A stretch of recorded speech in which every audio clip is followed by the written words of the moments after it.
ప్రస్తుతం మనతో పాటు ఎమ్మెల్సీ రవీందర్ గారు ఉన్నారు. రవీందర్ గారు, అంటే కాంగ్రెస్ పార్టీ చేసినటువంటి ఆరోపణలు ఏంటంటే రాష్ట్రంలో ప్రజలు ఎవరు సుభిక్షంగా ఉండొద్దు, అందరూ వేరే రకంగా అయిపోతే బీఆర్ఎస్ వాల్యూ తెలుస్తుందని క్షుద్ర పూజలు చేస్తున్నారు అని చెప్పేసి ప్రధానంగా పిసిసి అధ్యక్షుడి నుంచి స్పోక్ పర్సన్ వరకు ఇదే విమర్శలు చేస్తున్నారు సార్. వాళ్ళు డేట్లతో సహా చెప్పడం అనేది జరుగుతుంది. సో ఇది ఎంతవరకు నిజం అనుకోవచ్చు? ఇక్కడ మధ్యలో కేసీఆర్ యాగాలను కూడా తీసుకొస్తున్నటువంటి పరిస్థితి. యావత్ తెలంగాణ ప్రజలకి కేసీఆర్ గారు కానీ, హరీష్ రావు గారు కానీ, కేటీఆర్ గారు అనేది తెలియని విషయం కాదు. తెలంగాణ మీద ఎంత మమకారం ఉంటది, రాజకీయాలకు అతీతంగా ఏ రకంగా పోరాటం చేశారు, ప్రాణాలకు తెగించి తెలంగాణ పోరాటంలో ఎట్లున్నారు, తెలంగాణ తెచ్చుకున్న రాష్ట్రంలో 10 సంవత్సరాలు ఇంచు తెలంగాణ అభివృద్ధి కోసం ఎంతగా నిలబడ్డారనేది మనం చూస్తున్నాం. అన్ని అబద్ధపు పునాదుల మీద, అబద్ధపు మాటల మీద తెలంగాణ ప్రాంతాన్ని ఉమ్మడి రాష్ట్రంలో కలపడమే కాకుండా తెలంగాణ అభివృద్ధికి ఏ మాత్రం కూడా ప్రయత్నం చేయని కాంగ్రెస్ పార్టీ అధికారంలోకి వచ్చిందే తప్పుడు ప్రచారంతో, నీచమైన ప్రచారంతో, దూరల అహంకారం అనో, అవినీతి అనో రకరకాల మాటలు చెప్పి అధికారంలోకి నమ్మబలికి అనేకమైనటువంటి స్కీములు, పథకాలు, సంక్షేమ కార్యక్రమాలు ఆశ చూపి అబద్ధాలు చెప్పి అధికారంలోకి వచ్చారు. 2.5 సంవత్సరాలు అయింది. ఇలా వ్యవసాయం ఎక్కడున్న వ్యవసాయం ఎక్కడ పడిపోయింది? ఇలా 6వ స్థానాన్ని పడిపోయింది. పంటలు నీళ్లు అందించే పరిస్థితి లేదు, కనీసం ఎరువులు అందించే పరిస్థితి లేదు, కొనుగోలు చేసే పరిస్థితి లేదు, బోనస్ ఇచ్చే పరిస్థితి లేదు, రైతు బీమా చేసే పరిస్థితి లేదు.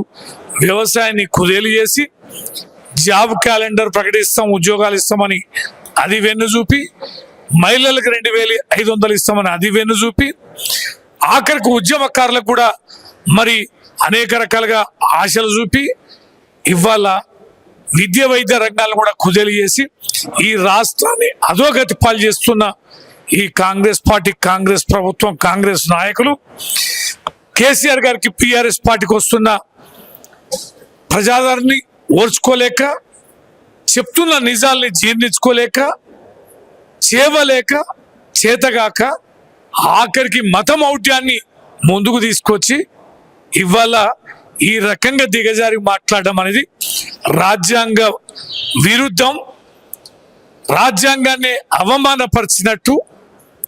ఒక రాజ్యాంగబద్ధ పదవిలో ఉండి ఈ రకంగా తమ రాజకీయ కోసం దిగజారుతున్న వీరిపైన ఖచ్చితంగా చట్టబద్ధంగా కఠిన చర్యలు చేపట్టాలి, వారిపైన క్రిమినల్ చర్యలు తీసుకోవాలని చెప్పని మేము విజ్ఞప్తి చేస్తూ, కొత్తగా ఏది లేదు, ఇది దివాలా కొడుతున్నాం.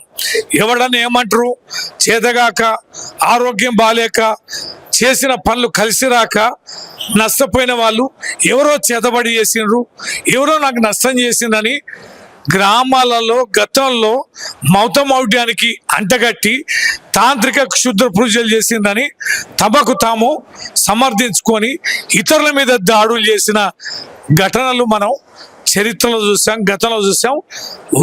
అవి పునరావృతం కావాలని వీరు చేస్తున్న కుట్రలు, కుతంత్రాలు తెలంగాణ ప్రజల దగ్గర చేతులుడిగి చేతులు ఎత్తేసి చేస్తున్న ఆరోపణలు తప్ప మరొకటి కాదు. ఖచ్చితంగా తెలంగాణ ప్రజలు అప్రమత్తమై తీరాలి. ఇలాంటి నీచమైనటువంటి ఆరోపణలు చేస్తున్న నేతల్ని ఎక్కడికక్కడ నిలదీయాల్సిందిగా నేను మీ ద్వారా ప్రజలకి విజ్ఞప్తి చేస్తున్నా. 10 సంవత్సరాలుగా ఇదే పని చేశారు అని చెప్పేసి చెప్పుకుంటున్నారండి. అభివృద్ధి కాకుండా పని చేశారు అంటే నిజంగా క్షుద్ర పూజలతో అధికారం అట్లనే చేస్తే మరి దాంట్లో కనుక దమ్ము ఉంటే వారిని ఏమనండి. మేము కూడా అంటున్నాం, ఏ పూజలు చేసి మీరు అధికారంలోకి వచ్చారా?